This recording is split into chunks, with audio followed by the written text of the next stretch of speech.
The precursor to today's AIPAC, one of the most powerful lobbies in Washington, D.C., according to Fortune magazine, it's in the top 2, is something called the American Israel Public Affairs Committee, AIPAC. Well, the direct predecessor to AIPAC was something called the American Zionist Emergency Council, AZEC. This was founded in about 1939, and by 1943, it had a budget of $500,000 at a time when a nickel bought a loaf of bread. By 1939, it had access to a larger fund that was $14 million, and by 1948, $150 million. I believe in today's dollars, I believe that's about $1 billion that they had access to use to propagandize every sector of U.S. society. They not only had lots of money, they used it well. Again, they had written documents about what they were doing. This is written down. They had annual reports about what they were doing.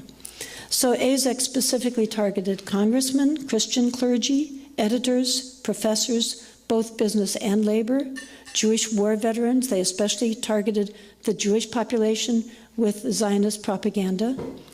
They created hundreds of local committees around the United States. They funded books, made major bestsellers. Other books they didn't like, they called the author anti-Semitic and would bury them.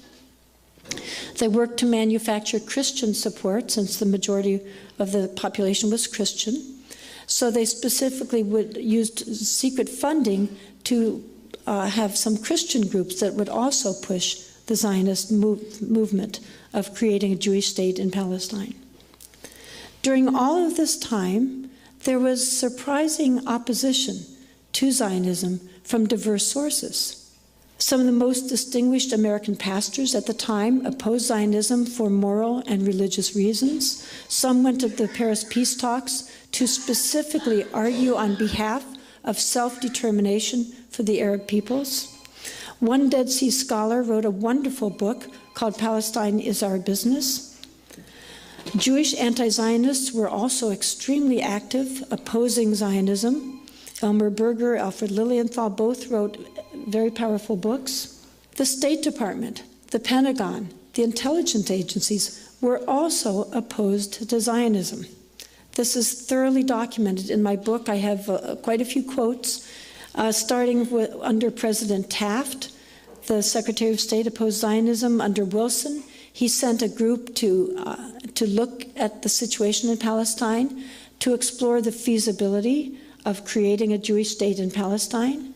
The group came back with an extremely powerful report saying it would be a grave trespass on the rights of the people, that Zionism should be abandoned. But their report was buried and had no impact.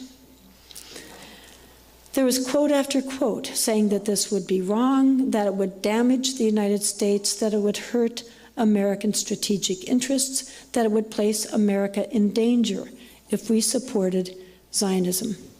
But Harry Truman, like politicians today, our current one and our past president, both basically say, I'm sorry, but I have to answer to hundreds of thousands who are anxious for the success of Zionism. I do not have hundreds of thousands of Arabs among my constituents. That was Harry Truman. And that's what everybody else has basically said since.